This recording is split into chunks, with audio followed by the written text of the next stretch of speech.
नमस्कार, उज्जैन टीवी के सभी दर्शकों का हार्दिक स्वागत है। सबसे पहले नजर डालते हैं आज की सुर्खियों पर। भूतड़ी सोमवती अमावस्या पर सूने रहे शिप्रा के घाट और धर्मस्थल, लाखों की संख्या में उमड़ते थे श्रद्धालु। बोहरा समाज के पवित्र माह रमजान की शुरुआत, प्रतिबंध के चलते घर पर ही हुई नमाज अता। आला अफसरों ने संभाला शहर में मोर्चा, बेवजह घूमने वालों को दी नसीहत और दिलाई शपथ। 2 माह बाद शुरू हुआ चरक भवन में स्थापित 2 करोड़ का ऑक्सीजन प्लांट। लॉकडाउन से फजीहत में है दिहाड़ी मजदूर और घरों में काम करने वाली महिलाएं। सोमवती अमावस्या पर सूना रहा सोम तीर्थ और महाकाल का दरबार, त्योहारों पर भी लगा कोरोना का ग्रहण। ये है सोम तीर्थ। सोमवती अमावस्या पर लाखों की संख्या में श्रद्धालु इस छोटे से कुंड में डुबकी लगाकर पुण्य लाभ कमाने पहुंचते थे, मगर कोरोना ने इसे भी सूना कर दिया। स्नान पर पूर्व से ही प्रतिबंध लगा चुके प्रशासन ने यहाँ चारों ओर बैरिकेड्स लगाकर इतनी चाक चौबंद व्यवस्था की कि इंसान तो दूर परिंदा भी पर न मार सके। यही हाल शिप्रा के प्रमुख घाट का भी रहा। यहाँ भी बड़ी संख्या में लोग सोमवती अमावस्या पर स्नान, दान पुण्य का लाभ कमाने पहुँचते थे, मगर यहाँ भी सन्नाटा ही पसरा रहा।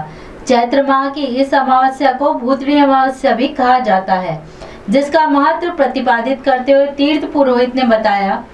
आज चैत्र मास की कृष्ण पक्ष की जो अमावस्या होती है, ये भूतड़ी अमावस्या का पर्व कहलाती है। सोमवार के दिन आने से ये सोमवती अमावस्या का भी पर्व बना रही है।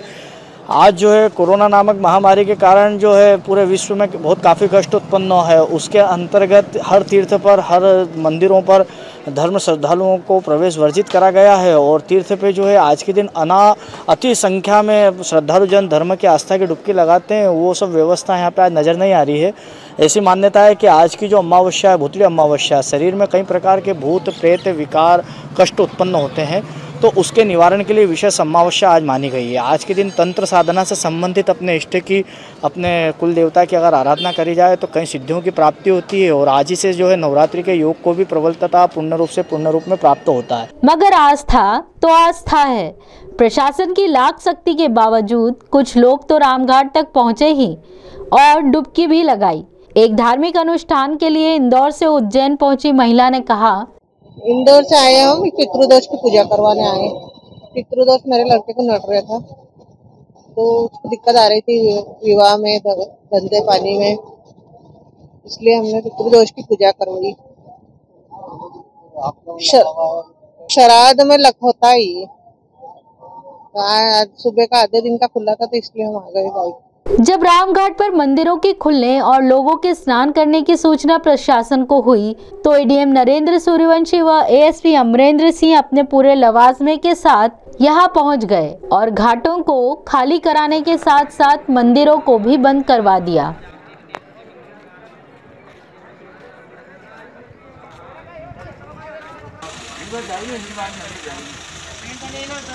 सोमवार महाकाल बाबा का विशेष दिन होता है और सोमवती अमावस्या पर तो यहाँ पैर रखने की भी जगह नहीं होती थी, मगर कोरोना काल में धार्मिक स्थलों पर लगे प्रतिबंध ने महाकाल का दरबार भी सूना कर दिया। इधर शहर से दूर कालियादेव महल पर भी प्रशासन की चाक चौबंद व्यवस्था थी। यहाँ भी भूतड़ी अमावस पर स्नान के लिए जन सैलाब उमड़ता था। इसी को दृष्टिगत रखते हुए भैरूगढ़ से केडी पैलेस क्षेत्र को पूर्णतः प्रतिबंधित कर दिया गया। जानकारी देते हुए नायब तहसीलदार लोकेश चौहान ने बताया, संपूर्ण उज्जैन जिले में 19 तारीख तक जो लॉकडाउन है उसकी गाइडलाइन को पालन करते हुए आज जो सोमवती अमावस्या है उसको दृष्टिगत रखते हुए पूरे संपूर्ण कालियादेह क्षेत्र में, भैरूगढ़ क्षेत्र में और 52 कुंड जो कि यहाँ पर इस तरीके से प्रसिद्ध स्थल हैं नहाने के लिए, तो उसको नियंत्रण करने के लिए पुलिस और प्रशासन पूरी तरह से यहाँ पर लगा हुआ है। हमारे चौकीदार पुलिस लगे हुए हैं। दोनों तरफ से पब्लिक की आवाजाही बंद है और यहाँ पे किसी प्रकार का कोई स्नान नहीं करवाया जाए। बोहरा समाज के पवित्र माह रमजान की हो चुकी है शुरुआत। धार्मिक स्थलों पर प्रतिबंध के चलते समाजजनों ने घरों में ही की नमाज अता। इबादत और नेकी के माह रमजान की शुरुआत हो चुकी है। बोहरा समाज जन पूरे माह नेकी के कार्य करते हैं और 5 टाइम की नमाज के साथ बच्चों से लेकर बूढ़े तक रोजे रखते हैं। माह की जानकारी देते हुए बोहरा समाज के PRO शेख अली असगर ने बताया, हमारा पाक रमजान का महीना चालू हुआ है। ये महीना ये इबादत का है, खुदा का महीना है। इस महीने में ज़्यादा से ज़्यादा हम लोग नेकी का काम करते हैं और ऐसा बोला जाता है कि ये खुदा का महीना है। इसमें 30 रोज़े हम लोग रखते हैं।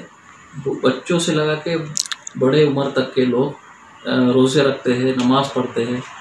इसमें ज़्यादा से ज़्यादा कुरान की तिलावत करते हैं, नेकी के काम करते हैं, सीरत करते हैं, एक दूसरे से लोगों की मदद करना।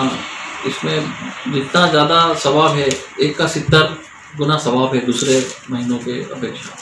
कोरोना काल में धार्मिक केंद्रों पर प्रतिबंध के चलते बोहरा समाज जन ने घर पर ही नमाज अता की। इस संबंध में समाज के खोजेमा सिंगापुर वाला ने बताया, जैसा कि आप जानते ही है, अभी कोरोना काल चल रहा है, तो इस दरमियान हम सभी बोहरा कम्युनिटी सभी ज़्यादातर घर में ही नमाज अदा कर रहे हैं।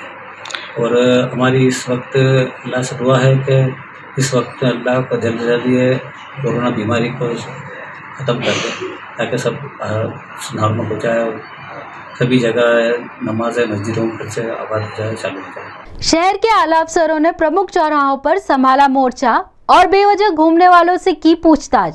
शहर के प्रमुख चौराहे 3 बत्ती पर ADM नरेंद्र सूर्यवंशी, ASP अमरेंद्र सिंह और रविंद्र वर्मा अन्य पुलिस अधिकारियों के साथ मोर्चा संभाले नजर आए। आला अधिकारियों ने सड़क पर निकले हर उस शख्स से अपने बाहर निकलने की वजह पूछी जो उनकी नजरों के सामने आया। आप इधर कहाँ घूम रहे हो? तो गए होंगे ना आप? नहीं देखिए, आप एक घर पे रहिए। आप नहीं, आप एक घर पे रहिए।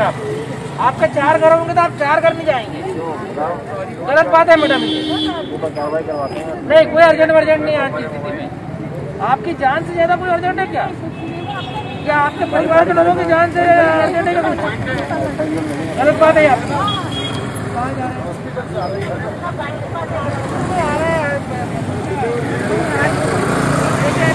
वहीं बेवजह घूमते पाए गए लोगों को कोविड चेन तोड़ने की शपथ भी दिलवाई। हम चाहते हैं कि कोविड-19 की चेन जल्द से जल्द टूटे और सभी लोग सुरक्षित रहें। चाहते हैं कि बाजार में नहीं घूमेंगे।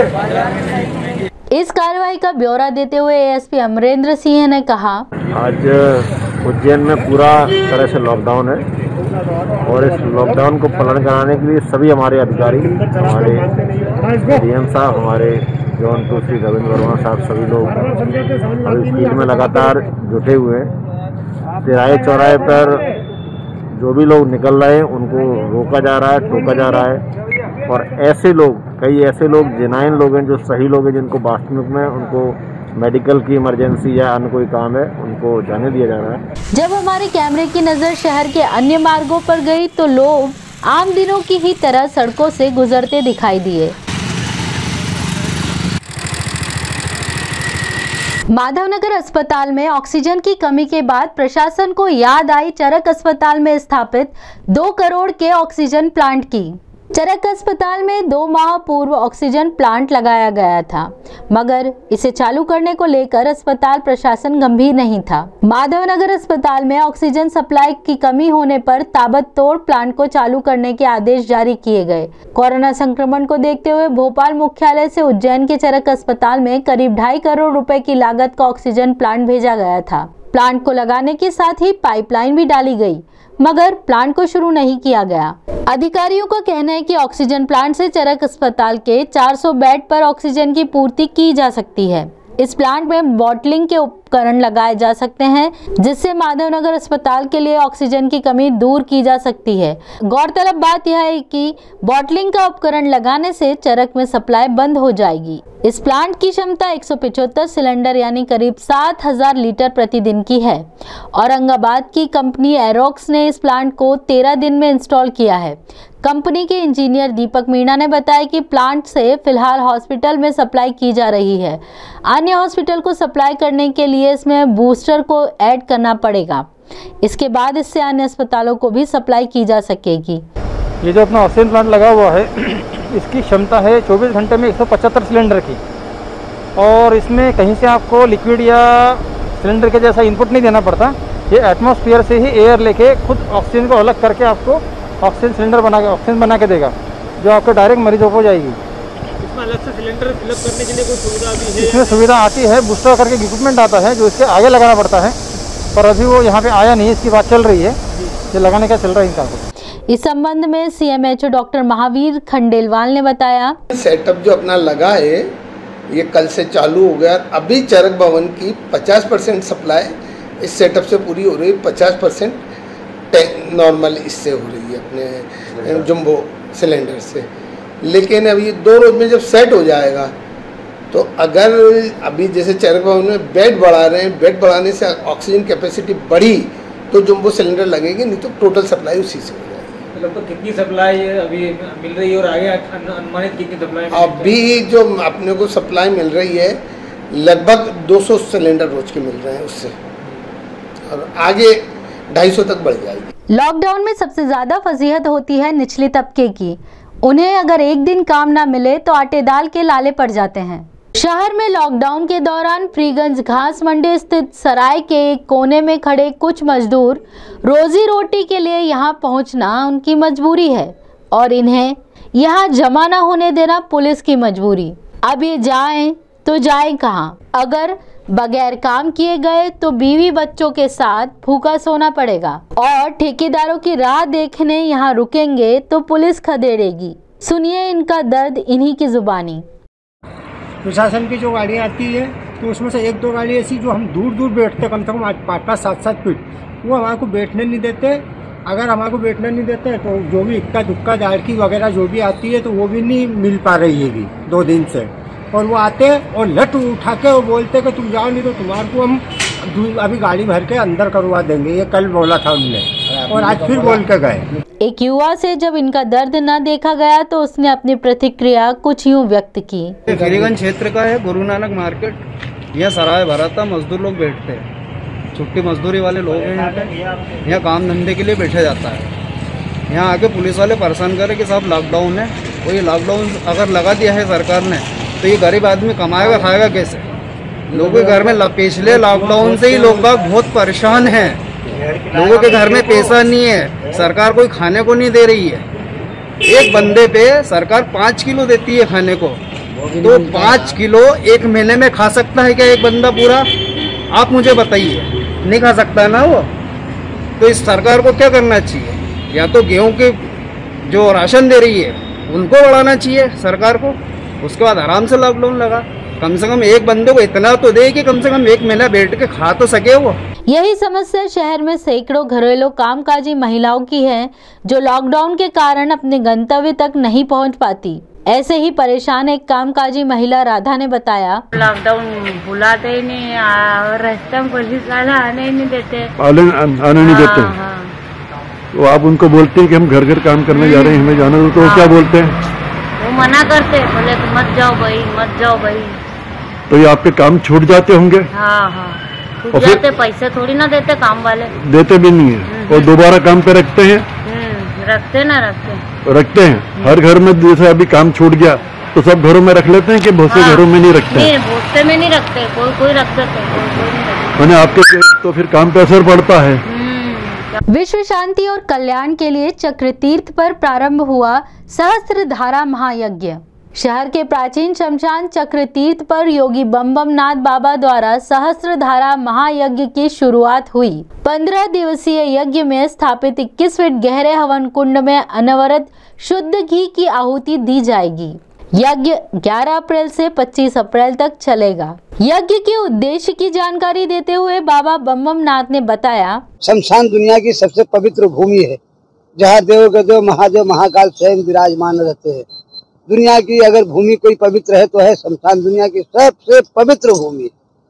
और उस पवित्र भूमि पे श्री योगी बाबा बम बम नाथ सेवा समिति द्वारा जो सहस्त्र धारा महायज्ञ चालू हुआ है, यह विश्व शांति, आत्म शांति, जन कल्याण और मृतक आत्माओं के मोक्ष के लिए किया जा रहा है। और दूसरी बात की सब भगवान सरकार को सद्बुद्धि दे कि जो कोरोना महामारी का नाम दे करके और पूरे देश में लॉकडाउन लगा दिया, लोगों का व्यापार खत्म कर दिया, बच्चों को पढ़ने लिखने वाले बच्चों की भविष्य खत्म कर दिया और लोगों का बिजनेस खत्म कर दिया। यह कोरोना का नाम हटा करके और लॉकडाउन खत्म करके कम से कम गरीबों को रोजी रोटी कमाने दे। अरे बच्चों की जो भविष्य खराब हो रही है उसे कम से कम भविष्य तो सुधरने दे। इसलिए भगवान सरकार को सद्बुद्धि दे कि कोरोना नाम हटावे और ये जो लॉकडाउन है बंद करे। इसलिए सहस्त्र धारा महायज्ञ का आयोजन किया गया है।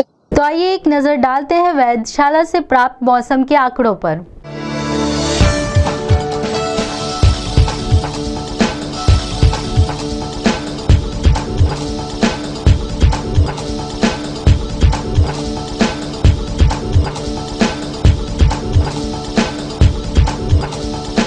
अंत में मुख्य समाचार एक बार फिर।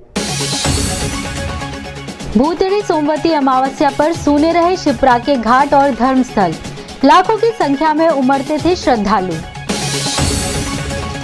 बोहरा समाज के पवित्र माह रमजान की शुरुआत, प्रतिबंध के चलते घर पर ही हुई नमाज अता। आला अफसरों ने संभाला शहर में मोर्चा, बेवजह घूमने वालों को दी नसीहत और दिलाई शपथ।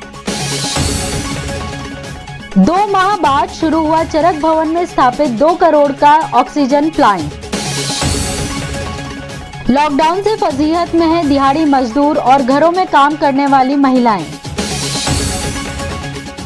तो ये थे उज्जैन शहर के प्रमुख समाचार। ऐसे ही ताज़ा खबरों के लिए देखते रहिए उज्जैन टीवी। उज्जैन टीवी का YouTube चैनल लाइक और सब्सक्राइब करना ना भूलें। नमस्कार।